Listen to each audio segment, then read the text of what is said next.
Toilet ಇರುತ್ತೆ ಗೊತ್ತಾ ನಿಮಗೆ? ಪಬ್ಲಿಕ್ ಟಾಯ್ಲೆಟ್ ಗೊತ್ತು ಸರ್. ಪಬ್ಲಿಕ್ ಟಾಯ್ಲೆಟ್ನಲ್ಲಿ ಒಂದು ತೊಟ್ಟಿ ಇಟ್ಟಿರ್ತಾರೆ, ನೀರು ಇರ್ತದೆ ಬರ್ತಾ ಇರ್ತದೆ ನಲ್ಲಿ. ಹೌದು, ಅಲ್ಲಿ ತಗೊಂಬಂದು ಅದನ್ನ ನಮಗದು ಪಂಚಾಮೃತ ಬಿಡಿ.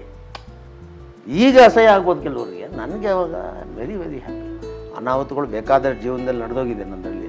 ನಾನು ಒಂದೇ ಅಂತೀನಿ, ಇನ್ನೇನು ಕೆಳಗಡೆ ತಳ್ತೀರ ನೀವು ನನ್ನ? ಆ ದಿನಗಳಿಗಿಂತ ಕಡಿಮೆ ದಿನಗಳನ್ನ ನಿಮ್ಮ ಕೆಲ ನನ್ನ ನೂಕಕ್ಕಾಗತ್ತಾ? ಬ್ರೆಡ್ಗೋಸ್ಕರ ಸ್ಕೂಲ್ಗೆ ಹೋಗ್ತಿದ್ರು.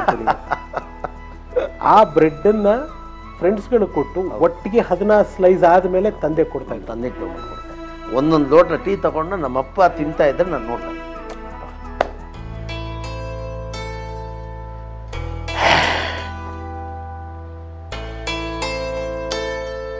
ಮನುಷ್ಯನಿಗೆ ಊಟದಲ್ಲಿ ತೊಂದರೆ ಆಗ್ಬಾರ್ದು, ಬಡವರಿಗೆ ಊಟ ಕೊಡಬೇಕು.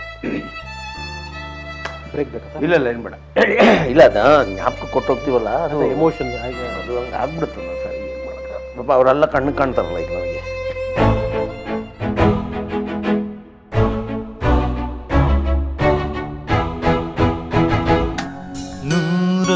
ನೂರೊಂದು ನೆನಪು. ಅಮ್ಮ ಹೂವ ವ್ಯಾಪಾರ ಮಾಡ್ತಾರೆ. ಹೌದು, ನಮ್ಮ ತಾಯಿ ಅಲ್ಲ, ಅದೆಲ್ಲ ನನಗೆ ಭಾಳ ದುಃಖ ಆಗ್ಬಿಡುತ್ತೆ, ಹೇಳಲ್ಲ. ಅವರೆಲ್ಲ ತ್ಯಾಗಕ್ಕೆ ಇನ್ನೊಂದು ರೂಪ ತಂದೆ ತಾಯಿಗಳು ಕಷ್ಟದಲ್ಲಿರೋ. ಅಲ್ಲ, ನಾನು ಇನ್ನೊಂದು ಕೇಳ್ಪಟ್ಟೆ ನಿಮ್ಮ ಬಗ್ಗೆ ಸಂದರ್ಶನ ಮಾಡಬೇಕು ಅಂದಾಗ ಪಾಯಿಂಟ್ಸ್ಗಳನ್ನ ಕೆದಕ್ದಾಗ ನಂಗೆ ಸಿಕ್ಕಿದ ವಿಚಾರ, ಸರ್ ನೀವು ಹೂವು ವ್ಯಾಪಾರ ಮಾಡೋಕೆ ಹೋಗ್ತಿದ್ರಂತೆ, ನೀವು ಆ ಲೇಡೀಸ್ಗೆ ಫಸ್ಟ್ ಅಟ್ರಾಕ್ಟ್ ಮಾಡ್ತಿದ್ದಂತೆ, ಅಕ್ಕ ತಗೊಳ್ಳಿ. ಅದು ಪಾಯಿಂಟ್ ಏನು ಭಾಳ ಸಿಂಪಲ್ಲು. ನಾನು ನಮ್ಮಮ್ಮ ಹೂವು ಮಾರೋ, ರಾತ್ರಿ ಆದರೆ ಹೂವು ಬೆಳಗ್ಗೆ ತೊಗೊಂಡು ಬಂದರೆ ಸಾಯಂಕಾಲವರೆಗೂ ಇರೋದು ಅದು, ಮತ್ತು ನಾಳೆ ಬೆಳಗ್ಗೆಗೆ ಅದು ಹೊಟ್ಟೋಗ್ತದೆ. ನಾನು ಕಾರ್ಪೊರೇಷನ್ ಸ್ಕೂಲಲ್ಲಿ ಓದ್ತಾಯಿದ್ದೆ, ನನಗೆ 5 ಗಂಟೆಗೆ ಬಿಟ್ಬಿಡೋರು ಸ್ಕೂಲಲ್ಲಿ. ಅಲ್ಲಿಂದ ನಾನು ನೇರವಾಗಿ ಮಾರ್ಕೆಟ್ಗೆ ಹೋಗ್ಬಿಡ್ತಾಯಿದ್ದೆ, ನಮ್ಮಮ್ಮನ ಹತ್ರ ಹೋಗ್ಬಿಡ್ತಾಯಿದ್ದೆ, ನಡ್ಕೊಂಡು ವಾಕ್ ಇವಾಗ ವಾಕು, ಅವಾಗ ಅದೇ ದಾರಿ ನಮಗೆ, ಅದೊಂದೇ ಆಪ್ಷನ್, ಅದೊಂದೇ ದಾರಿ ಅಲ್ಲ. ಬಸ್ ಇದೆಯಾ, ಕಾರ್ ಇದೆಯಾ, ಆಟೋ ಇದೆ, ಅದೆಲ್ಲ ಸಾಧ್ಯನೇ ಇಲ್ಲ ಬಿಡಿ. ಅಲ್ಲಿ ಹೋಗ್ಬಿಡ್ತಾಯಿದ್ದೆ, ನಮ್ಮಮ್ಮನ ಹತ್ರ ಕೂತ್ಕೋತಾ ಇದ್ದೆ. ನಮ್ಮಮ್ಮ ಮಾರ್ಕೆಟಲ್ಲಿ ಈಗಲೂ ನೀವು ಸಿಟಿ ಮಾರ್ಕೆಟ್ಗೆ ಹೋದರೆ ಆ ಮೋರಿ ಮೇಲೆ ತಟ್ಟೆ ಹಾಕ್ಕೊಂಡು ಹೂವು ಮಾರ್ತಾಯಿರ್ತಾರೆ, ಅಲ್ಲಿ ಹೂವು ಮಾರೋಣ. ನಾನು ಹೋಗಿ ಕೂತ್ಕೋತಾ ಇದ್ದೆ ಮೋರಿ ಮೇಲೇ. ಅಲ್ಲಿ ದಾಹ ಈಗ ಆದರೆ ಅಲ್ಲಿ ಟಾಯ್ಲೆಟ್ ಇರೋದು, ಆ ಟಾಯ್ಲೆಟ್ ನೀರನ್ನ ತೊಗೊಂಬಂದು ಕುಡಿತಾ ಇದ್ವಿ. ಡ್ರಿಂಕಿಂಗ್ ವಾಟರ್ ಟಾಯ್ಲೆಟ್ ನೀರು. ನನಗೇನಿಲ್ಲಪ್ಪ, ಅದು ನಾನು ಆಮೇಲೆ ವೆರಿ ಹ್ಯಾಪಿ. ಆಮೇಲೆ ಅಲ್ಲಿ ಊಟ ಗೀಟ ತಿಂಡಿ ತಂದರೆ ಫುಟ್ಪಾತಲ್ಲಿ ರೋಡ್ ಮೇಲೆ ತಿನ್ಬೇಕು ನಾವು, ಅದಕ್ಕೇನು ಜಾಗ ಎಲ್ಲಿದೆ? ಅದೇ ಸಾರ್ವಜನಿಕರ ಮೋರಿ ಅದು, ಅದ್ರ ಮೇಲೆ ಕಲ್ ಮೇಲೆ ಕೂತ್ಕೊಂಡು ಅದಕ್ಕೆ ತಿನ್ನೋದು. ನೀರು ಎಲ್ಲಿಂದ ಹಿಡ್ಕೊಂಬರೋದು, ಅಲ್ಲಿಂದ ಹಿಡ್ಕೊಂಬರೋದು. ಜನರಲ್ ಟಾಯ್ಲೆಟ್ ಇರುತ್ತೆ ಗೊತ್ತಾ ನಿಮಗೆ? ಪಬ್ಲಿಕ್ ಟಾಯ್ಲೆಟ್ ಗೊತ್ತು ಸರ್. ಪಬ್ಲಿಕ್ ಟಾಯ್ಲೆಟ್ನಲ್ಲಿ ಒಂದು ತೊಟ್ಟಿ ಇಟ್ಟಿರ್ತಾರೆ, ನೀರು ಇರ್ತದೆ ಬರ್ತಾ ಇರ್ತದೆ ನಲ್ಲಿ. ಹೌದು, ಅಲ್ಲಿ ತೊಗೊಂಬಂದು ಅದನ್ನ ನಮಗದು ಪಂಚಾಮೃತ ಬಿಡಿ. ಈಗ ಅಸಹ್ಯ ಆಗ್ಬೋದು ಕೆಲವರಿಗೆ, ನನಗೆ ಅವಾಗ ವೆರಿ ವೆರಿ ಹ್ಯಾಪಿ. ಬಹುಶಃ ಆ ಎಲ್ಲ ನಿಮ್ಮ ಅನುಭವಗಳನ್ನು ನಿಮ್ಮ ಒಳಗಡೆ ಅಷ್ಟು ಗಟ್ಟಿತನ ಬರೋದಕ್ಕೆ ಕಾರಣ ಅಲ್ಲ ಇನ್ನೇನಿದೆ ರೀ. ಇನ್ನು ನಾನು ಒಂದೊಂದು ಸಾರಿ ಮೇಲಕ್ಕೆ ಹೋದಾಗ ಯಾರಾದರೂ ತಳ್ಳಿಬಿಡ್ತಾರೆ, ಮೋಸಗಾರರು ಇರ್ತಾರೆ, ಏನೋ ಅನಾಹುತಗಳು ಬೇಕಾದ ಜೀವನದಲ್ಲಿ ನಡೆದೋಗಿದೆ ನನ್ನಲ್ಲಿ. ನಾನು ಒಂದೇ ಅಂತೀನಿ, ಇನ್ನೇನು ಕೆಳಗಡೆ ತಳ್ತೀರ ನೀವು ನನ್ನ? ಆ ದಿನಗಳಿಗಿಂತ ಕಡಿಮೆ ದಿನಗಳನ್ನ ನಿಮ್ಮ ಕೆಲ ನನ್ನ ನೂಕಕ್ಕಾಗತ್ತಾ? ನಾನು ಒಂದು ವೇಳೆ ಫೈನಾನ್ಷಿಯಲಿ ಸೋತೋಗ್ಬಿಟ್ಟೆ, ನಮ್ಮ ಮತ್ತೆ ಅಲ್ಲಿ ಹೋಗೋಕ್ಕಾಗತ್ತಾ? ಇದು I am ready to go ಅಲ್ಲ. ನನಗೆ ಅಭ್ಯಾಸ ಇದೆಯಲ್ಲ, ಅದು ಆಲ್ರೆಡಿ ಮಕ್ಕಳಿಗೆ ಇಲ್ಲದೆ ಇರ್ಬೋದು, ನನಗಿದೆಯಲ್ಲ ಹಾಗೆ. ಅದರಿಂದ ಭಾಳ ಅದು ಹಂಗೆ ನಮ್ಮ ತಾಯಿ ಹತ್ರ ಹೋಗ್ತಾ ಇದೆ. ಅಲ್ಲಿ ನಮ್ಮ ಅಮ್ಮ ಹೋದ ತಕ್ಷಣ ನನಗೆ ನಿಕ್ಕರು ಎಲ್ಲ ಕಿತ್ತೋಗ್ಬಿಡ್ತಾಯಿತ್ತು, ಪೋಸ್ಟ್ ಆಫೀಸ್ಗಳು. ಆಮೇಲೆ ಟ್ರೈನ್ ದಾರ ಅದನ್ನು ಕಟ್ಕೊಂಡ್ಬಿಟ್ಟಿರ್ತೆ ನಾನು, ಉದುರೋಗ್ಬಿಡ್ತದೆ ಅಂತ. ಬೆಲ್ಟ್ ಥರ ಕಟ್ಬಿಡೋದು ಅಷ್ಟೇ, ಎಳೆದು ಕರ್ರಿಗೆ. ಇಲ್ಲೆಲ್ಲ ಗಾಯ, ಈ ಸ್ಲಮ್ ಮೇಲೆ ಇರ್ತಾರೆ ನೋಡಿ ನೀವು, ಯಾವಾಗ ತುಂಬ ಬಡವ್ರ ಮಕ್ಕಳು ನೋಡಿ, ಇಲ್ಲಿ ಗಾಯ, ಇಲ್ಲಿ ಇದು ಗೊಣ್ಣೆ, ಮುಖ ತೊಳೆದಿರಲ್ಲ. ಮುಖ ಎಲ್ಲ ನಾವು ತೊಳೆಯೋದು ಹಿಂಗೆ ಎಣ್ಣೆ ಸೋಪ್ನಲ್ಲಿ, ಎಣ್ಣೆ ಬಾರ್ ಸೋಪ್ ಇರೋದು ಅವಾಗ, ಲೈಬಾಯಿ ಅದು ಇದು ಡೋಲೋ ಗೀಲೋ ಪಾಲೋ ಎಲ್ಲ ಅದನ್ನು ಎತ್ಕೊಂಡ್ರೆ ಆಸಿಡ್ ಥರ. ವರ್ಕ್ಶಾಪಲ್ಲಿ ಹೋಗೋರಿಗೆ ಒಗೆಯೋ ಬಟ್ಟೆ ಸೋಪದು, ಅದರಲ್ಲಿ ಅದನ್ನೇ ಸ್ನಾನ. ಅಯ್ಯ ಮುಖ ಎಲ್ಲ ತೊಳ್ಕೊಂಡು ಆ ಥರ ಆದರೆ ಮುಖ ಎಲ್ಲ ಬಿಡಿಸ್ಕೊಂಬಿಡೋದು, ಕೆಟ್ಟದಾಗಿ ಕಾಣ್ತಾ ಇದ್ವಿ. ಅದನ್ನೆಲ್ಲ ಹೂವು ತೊಗೊಂಡೋಗ್ಬೇಕು ನಾನು ಮಾರಕ್ಕೆ. ಇನ್ನು ಲೆಕ್ಕ ಹಾಕೋಬೇಕು ನೀವು. ಎಲ್ಲಿ ಸರ್, ಯಾವ ಮಾರ್ಕೆಟಲ್ಲೇ? ನಾನು ಮಾರ್ಕೆಟೇ, ಸಿಟಿ ಮಾರ್ಕೆಟ್, ಅಲ್ಲೇ ಹೂವು ಮಾರ್ತಾ ಇದ್ದು ಅಲ್ಲೇ. ಅವಾಗ 7 ಗಂಟೆಗೆಲ್ಲ ಅವಾಗ ಕೆಲಸ ಬಿಟ್ಬಿಟ್ಟು ಮಾರ್ಕೆಟ್ಗೆ ತರಕಾರಿ ತೊಗೊಂಡು ಬಂದು ಮನೆಗಳಿಗೆ ಹೋಗೋರು ಹೆಂಗಸರುಗಳು, ಫ್ಯಾಮಿಲಿ.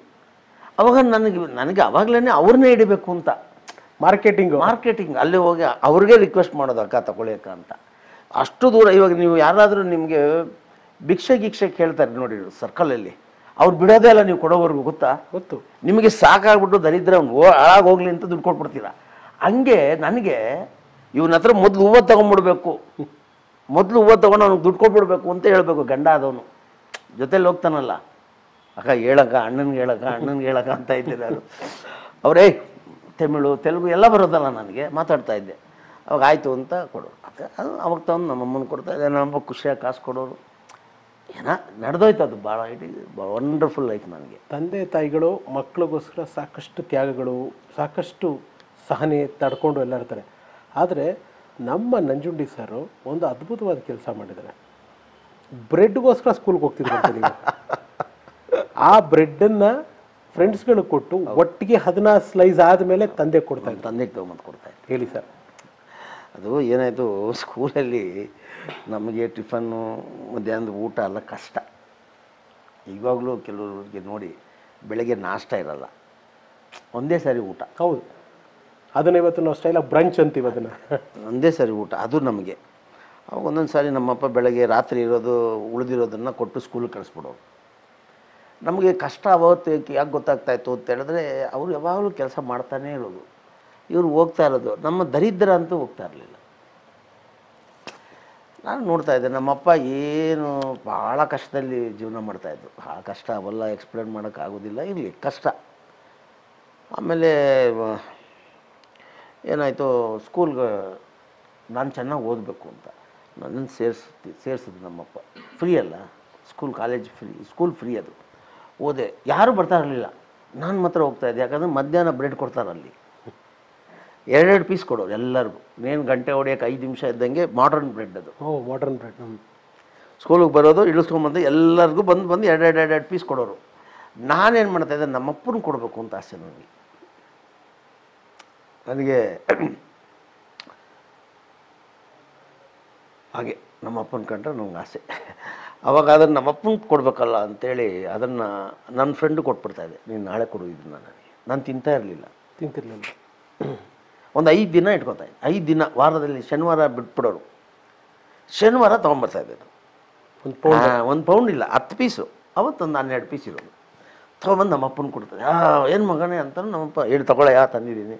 ಅಯ್ಯ ಅಂತ ತಗೊಳ್ಳಯ್ಯ ಅಂದೆ. ಏನೋ ಇದು ನಮ್ಮಪ್ಪ ಬ್ರೆಡ್ ಅಯ್ಯ. ಇದೇನು ತಿಂತಾ ಇರಲಿಲ್ಲ. ಇಲ್ಲ ನಾವು ಇಬ್ಬರು ತಿನ್ನೋಣಯ್ಯ. ಅವಾಗ ನಮ್ಮ ಅಗ್ಗಿಸ್ಗೆ ಇರೋದು, ನಮ್ಮಪ್ಪ ಚಿನ್ನ ಕೆಲಸ ಮಾಡೋದು ಕಲ್ತಿದ್ರು ಅಷ್ಟೊತ್ತಿಗೆ. ನಮ್ಮ ಅಗ್ಗಿಸ್ಗೆ ಅಂದರೆ ನಾವು ಮುಂದೆ ಕೆಲಸ ಮಾಡೋಕ್ಕೆ ಇಡೋದು ಮಿಷಿನ್. ಅದು ಅವಾಗ ಡೇಕ್ಸ ತೊಗೊಂಬರೋದು, ಹಾಲು ತರೋದು 10 ಪೈಸಕ್ಕೆ ತರೋದು, ಹಾಲು ಕಾಫಿ ಮಾಡೋದು, ಫುಲ್ಲಾಗಿ ನೀರು ಟೀ ಬರೀ ಸಿಹಿ ಮಾತ್ರ ಇರೋದು. ಈ ಥರ ಡಿಕಾಷನ್ನು ಅವೆಲ್ಲ ಬದನೆಕಾಯಿನೂ ಇಲ್ಲ ಅಲ್ಲಿ. ತೊಗೊಂಬಂದ್ರೆ ಹಾಕ್ಬಿಟ್ಟು ಅದರಲ್ಲಿ ಅಗ್ಗಿಸ್ಗೆಲ್ಲ ಟೀ ಮಾಡಿಬಿಟ್ಟು ಒಂದೊಂದು ಲೋಟ ಟೀ ತೊಗೊಂಡು ನಮ್ಮಪ್ಪ ತಿಂತಾಯಿದ್ರೆ ನಾನು ನೋಡ್ತಾಯಿದ್ದೆ.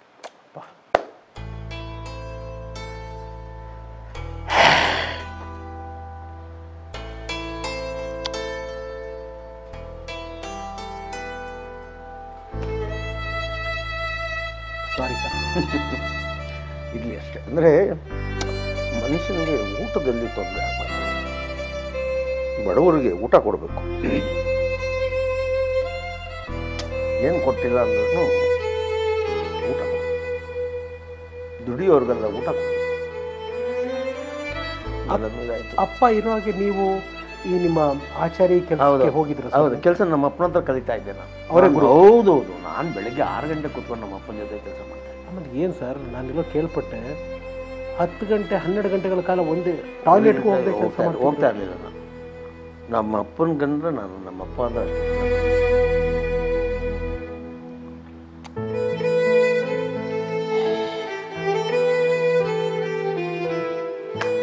ಇಲ್ಲ ಏನು ಬೇಡ.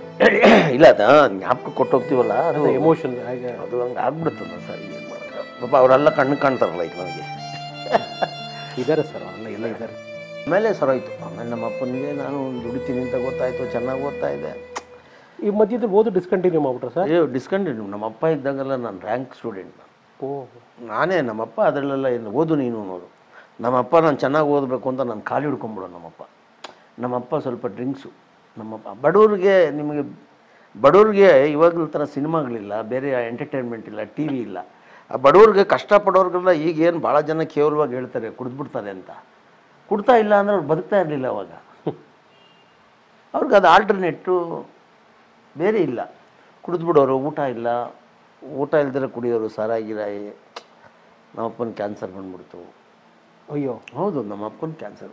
ಎಷ್ಟು ವರ್ಷ ಸಫರ್ ಮಾಡಿದ್ರು? ನನಗೆ 13 ವರ್ಷ ಇದ್ದಾಗ ನಮ್ಮಪ್ಪನ ಕ್ಯಾನ್ಸರ್ ಬಂತು. ಎಷ್ಟು ವರ್ಷ ಸಫರ್? 3 ಇಯರ್ಸ್ ಸಫರ್ ಮಾಡಿದ್ರು. ಅಂದರೆ ನಿಮ್ಗೆ 16 ವರ್ಷ ಆಗೋವರೆಗೂ? ಅಲ್ಲ, 15 ವರ್ಷದಲ್ಲಿ ತೀರೋಗ್ಬಿಟ್ರು.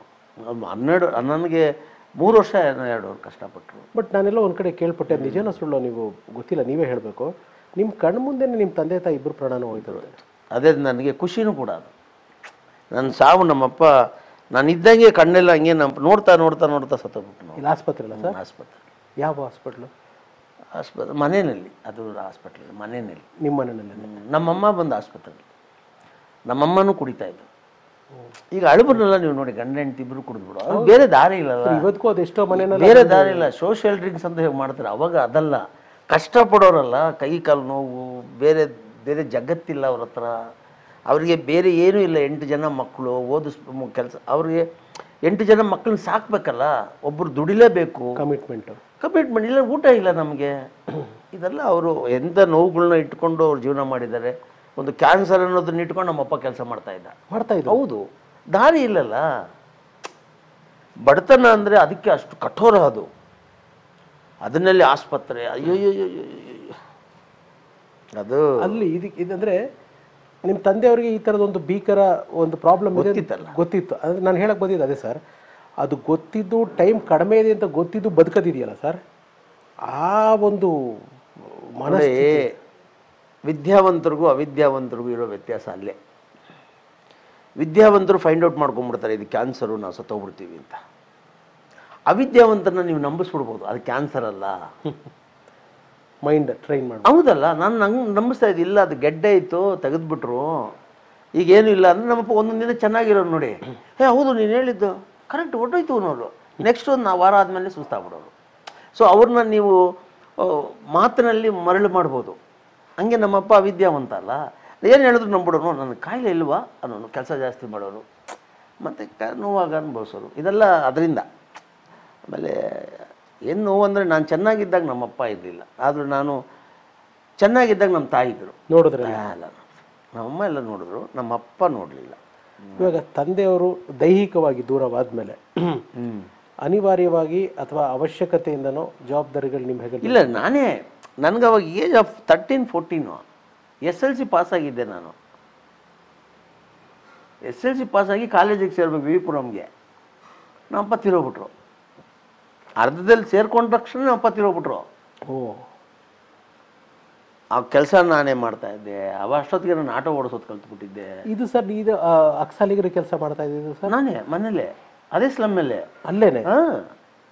ಎಷ್ಟೊತ್ತು ಮಾಡ್ತಾ ಇದ್ರಿ ಸರ್? ನಾನು ಬೆಳಗ್ಗೆ, ನಂದೊಂದು ವಿಚಿತ್ರ, ಅದು ಏನಾಗೋಯ್ತು, ನಮ್ಮಪ್ಪ ನಮ್ಮಮ್ಮ ಈ ಕೆಲಸ ಎಲ್ಲ ಮಾಡೋದು ನೋಡ್ತಾ ಇದ್ದಾಗ ನಂದು ಚಿಕ್ಕ ಮನಸ್ಸು ನೋಡಿ, ಚಿಕ್ಕ ಹುಡುಗ, ಅದೆಲ್ಲ ನೋಡ್ತಾ ಇದ್ದೆ.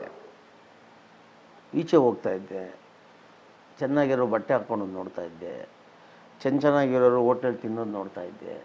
ಮನೆಗೆ ಬಂದರೆ ಸೇಮ್ ನಮ್ಮದು ಅಳಿಸೋಗಿರೋ ಹಿಟ್ಟು, ಅದೇ ಗುಜ್ಜು, ಅದೇ ಇದು. ನಮ್ಗೆ ಅನ್ಸಿದ್ರು ಕೂಡ ಎಲ್ಲೋ ಒಂದು ಕಡೆ ಮನಸ್ಸಿನಲ್ಲಿ ನಾವ್ಯಾಕೆ ಸಾವುಕಾರ ಆಗಬಾರ್ದು, ನಾವ್ಯಾಕೆ ಚೆನ್ನಾಗಿ ಊಟ ಮಾಡಬಾರ್ದು, ನಾವ್ಯಾಕೆ ಎಲ್ಲರಂಗೆ ಇದಾಗಬಾರ್ದು ಅನ್ನೋದು ನನ್ನ ಮನಸ್ಸಿನಲ್ಲಿ ಯಾವಾಗಲೂ ಫೈರ್ ನಡೀತಾ ಇತ್ತದ್ದು. ಅದೇನೋ ಗೊತ್ತಿಲ್ಲ, ಒಂದು ದಿನ ನನಗೆ ಮನಸ್ಸಿನಲ್ಲಿ ಒಂದು ದೊಡ್ಡ ಬದಲಾವಣೆ ಮಾಡಿಕೊಂಡೆ. ಈ ದರಿದ್ರನ ಓಡಿಸ್ಬೇಕು, ಈ ಬಡತನನ ಓಡಿಸೋದು ಹೇಗೆ ಅಂತ. ನನಗೆ ಬೇರೆ ಗುರಿನೇ ಇರಲಿಲ್ಲ, ದುಡ್ಡು ಸಂಪಾದನೆ ಮಾಡೋದು ಒಂದೇ ಗುರಿ ಮಾಡ್ಕೊಂಡಿದ್ದೆ ನಾನು. ಅದೇ ಟಾರ್ಗೆಟ್, ಬೇರೆ ಏನಿಲ್ಲ. ಚೆನ್ನಾಗಿ ಊಟ ಮಾಡಬೇಕು, ಚೆನ್ನಾಗಿರಬೇಕು, ಮನೆಯವ್ರನ್ನ ಚೆನ್ನಾಗಿ ಮಾಡಬೇಕು, ಅಲ್ವಾ ಇರಬೇಕು ಅಂತ ಅವಾಗೇ ಮೈಂಡಲ್ಲಿ ಬಂದಿತ್ತು ನನಗೆ. ಅಷ್ಟೊತ್ತಿಗೆ ನಾನು ಬೆಳಗ್ಗೆ 4 ಗಂಟೆಗೆ ಹೇಳ್ತಿದ್ದೆ. 4 ಇವಾಗ ಭಾಳ ಜನಕ್ಕೆ ಗೊತ್ತಿಲ್ಲ, ಅದು ಭಾರತ್ ಟಾಕೀಸ್ ಅಂತ ಇದೆ JC ರೋಡಲ್ಲಿ, ನಮ್ಮ ವಿನೋಬ ನಗರ ಮುಂದೆ ಹಾಲು ಹಾಕೋರು. ಈ ರೋಡಿಂದ ಹಾಲು ಬರ್ತಾಯಿತ್ತು, ತಮಿಳ್ನಾಡಿಂದ. ಹೌದು, ತಮಿಳ್ನಾಡು ಈ ರೋಡಿಂದ ಹಾಲು ಬರ್ತಾಯಿತ್ತು. ಹಾಲಿನಲ್ಲಿ ಎಲ್ಲರಿಗೂ ಸಪ್ಲೈ ಆಗ್ತಾಯಿತ್ತಲ್ಲ ಅಲ್ಲಿ. ಈ ಹಾಲು ದೊಡ್ಡ ಕ್ಯಾನಲ್ಲಿ ಹಿಂಗೆ ಉಯ್ಯೋರು ಹಾಲನ್ನ ಟ್ರಾನ್ಸ್ಫರ್ ಮಾಡೋರು. ಅಲ್ಲಿ ಸ್ವಲ್ಪ ಹಾಲು ಉಳಿಯುತ್ತೆ. ಆ ಥರ ಒಂದು 400-500 ಕ್ಯಾನ್ಗಳು ಯಾವಾಗಲೂ ಸ್ಟಾಕ್ ಇರೋದು. ಅದನ್ನು ನಾನು ಹೋಗಿ ಎತ್ಕೋತಾ ಇದ್ದೆ. ಅದರಲ್ಲೊಂದು ಕವರ್ ಮಾಡಿ ಅದನ್ನು ತೆಗೆದು ಒಳಗಡೆಯಿಂದ ಸಣ್ಣ ಸಣ್ಣ ಒಂದೊಂದು ಇಷ್ಟಿಷ್ಟೇ ಹಾಲನ್ನು ಒಂದು ದೊಡ್ಡ ಟಿಫನ್ ಕೇರಲ್ಲಿ ಭರ್ತಿ ಮಾಡಿಸ್ತಾ ಇದ್ದೆ. ಅದನ್ನು ಸ್ವಲ್ಪ ಮಾರ್ಬಿಡ್ತಾ ಇದ್ದೆ ಅಲ್ಲೇ ಬೆಳಗ್ಗೆ ಹೊತ್ತು. ಇನ್ನು ಅರ್ಧ ಮನೆಗೆ ತರ್ತಾ ಇದ್ದೆ. ಅದಾಗ ಟೀ ಕಾಫಿ ಅಲ್ಲೇ ನಾವು ಮಾಡಿದ ತಕ್ಷಣ ಅಲ್ಲೇ ಕೂತ್ಕೊಂಡ್ಬಿಡ್ತಾ ಇದ್ದೆ ನಮ್ಮ ಅಪ್ಪನ ಜೊತೆ ನನ್ನ ಕೆಲಸಕ್ಕೆ. ಹಂಗೆ ಅಪ್ಪ 6 ಗಂಟೆಗೆಲ್ಲ ಸ್ಟಾರ್ಟ್ ಮಾಡೋ? ಇಲ್ಲ ನಾನು ಮಾಡ್ಬಿಡ್ತಾ ಇದ್ದೆ ಕೂತ್ಕೊಂಡು. ಅದು ಅಂಗಡಿ ಜೋಡಿಸ್ಬೇಕು ಅಂತ ಹೇಳ್ತಾರೆ ನಮ್ಮ ಇದರಲ್ಲಿ ಎಲ್ಲ. ನಾವು ಮಲಗಿದ ಜಾಗದಲ್ಲಿ ಅಂಗಡಿ ಇಲ್ಲ ಮನೆಯಲ್ಲಿ, ಹಿಂಗೆ ಎತ್ತಿಟ್ರೆ ಅಡ್ಗಳು ಗಿಡಗಳನ್ನ ಇರ್ತದೆ, ಜಾಗ ಆಗ್ಬಿಡೋದು, ಕಲ್ಲು ಎಲ್ಲ ಕಲ್ಲು ಮನೆ ಒಳಗಡೆ. ಮತ್ತು ಅಂಗಿ ಜೋಡಿಸ್ಕೊಂಡು ನಮ್ಮ ಅಪ್ಪನ ಕೆಲಸ ಮಾಡ್ತಾಯಿದ್ದೆ. ಅವ್ರು ಬರೋರು ಎದ್ದು ಟಾಯ್ಲೆಟ್ ಗಿಲೆಟ್ ಹೋಗಿ ಎಲ್ಲ ಬರೋಷ್ಟೊತ್ತಿಗೆ ನಾನು ರೆಡಿ ಮಾಡ್ಕೊಂಡು ಬಿಡ್ತಾಯಿದ್ದೆ. ಎಷ್ಟೊತ್ತು ದುಡಿತಿದ್ರಿ ಸರ್? ನಾನು 18 ಅವರ್ 16 ಅವರ್ 16ರಿಂದ 18 ಅವರ್ ದುಡಿತಾ ಇದ್ದೆ. ಬೆಳಗ್ಗೆ ಇಲ್ಲೋಗಿ ನಾನು ಕೆಲಸ ಮಾಡಿ ಅಲ್ಲಿಂದ ನಮ್ಮ ಕೆಲಸ ಮಾಡಿ ಆಮೇಲೆ 6 ಗಂಟೆಗೆ ಕಾಲೇಜ್ಗೆ ಹೋಗಿ ಈವ್ನಿಂಗ್ ಕಾಲೇಜ್ 6 ಗಂಟೆಯಿಂದ 9 ಗಂಟೆ ಮಾಡಿ 9 ಗಂಟೆಯಿಂದ ಮತ್ತೆ 4 ಗಂಟೆವರೆಗೂ ಆಟೋ ಓಡಿಸ್ತಾ ಇದ್ದೆ. ನಿದ್ದೆ ಅದು 4-5 ಅವರ್ ಮಾಡ್ತಿದ್ದೆ. ಇದನ್ನು ನಾನೊಂದು 10 ವರ್ಷ ಮಾಡಿದ್ದೀನಿ ಈ ಥರ. 10 ವರ್ಷ ಲೈಫ್ ನೋಡ್ಬಿಟ್ರಿ ಅವಾಗಲೇ. ಅದಾಯಿತು. ದುಡ್ಡು ಯಾವ್ಯಾವ್ದು ಬರುತ್ತೆ ಎಲ್ಲ ನೋಡಿದೆ. ಅವಾಗ ಯಾವಾಗ ದುಡ್ಡು ಆದಂಗಲ್ಲ ಆಟೋ ಓಡಿಸ್ತಾ ಇದ್ದೆ. ಆಟೋನ ಕೊಂಡುಕೊಂಡೆ, ಕಾರ್ ತೊಗೊಂಡೆ, ಮೆಟಡೋರ್ ತೊಗೊಂಡೆ, ಅಂಗಡಿ ಇಟ್ಟೆ, ಜ್ಯುವೆಲರಿ ಅಂಗಡಿ ಅಲ್ಲ ದಿನಸಿ ಅಂಗಡಿ ಇಟ್ಟೆ. Provision store. ದುಡ್ಡು ಯಾವ್ದು ಬರುತ್ತೋ ಅದನ್ನು ಕೆಲಸ ಮಾಡ್ತಾ ಇದ್ದೆ ಅಷ್ಟೇ. ಆ ಗುರಿ ಇತ್ತಲ್ಲ ನಂದು. ಇಷ್ಟು ನಿಮ್ಮದು ಈ ಒದ್ದಾಟಗಳು ನಡೀತಿರ್ಬೇಕಾದ್ರೆ ನಮ್ಮ ಸಿನಿಮಾಗೆ ಬರ್ತೀರಾ ನೀವು. ಈ ಜೋಪಡಿಯಿಂದ ಮನೆಗೆ ಬಂದಿದ್ದು ಯಾವಾಗಾದ್ರೆ? ಆ ಜೋಪಡಿಯವರು ಇನ್ನೊಬ್ರು ಮಾರ್ಬಿಟ್ರು, ನಮ್ಮನ್ನು ಅಲ್ಲಿಂದ ಓಡಿಸ್ಬಿಟ್ರು. ಆ ಜೋಪಡಿಲಿ ನೀವು ಇದ್ದಾಗ ಎಷ್ಟೋ ದಿವಸ ಕರೆಂಟೇ ಇರಲಿಲ್ಲ. ಅಲ್ಲಪ್ಪ, ಆ ಜೋಪಡಿ ಬಿಡೋವರೆಗೂ ಕರೆಂಟೇ ಇಲ್ಲ. ಕರೆಂಟೇ ಇಲ್ಲ. ನಾನು ಹುಟ್ಟಿದಾಗ ನನಗೆಷ್ಟು 14 ವರ್ಷದವರೆಗೂ ನಾವು ಕರೆಂಟೇ ನೋಡಿಲ್ಲ. ಏಜ್ ಆಫ್ 14 ನನಗೆ ಆಗಲೇ ಇಲ್ಲ. ಅಲ್ಲಿಂದ ಯಾವ ಮನೆಗೆ ಬಂದು? ಮಾವಳ್ಳಿಗೆ ಬಂದೆ ನಾನು.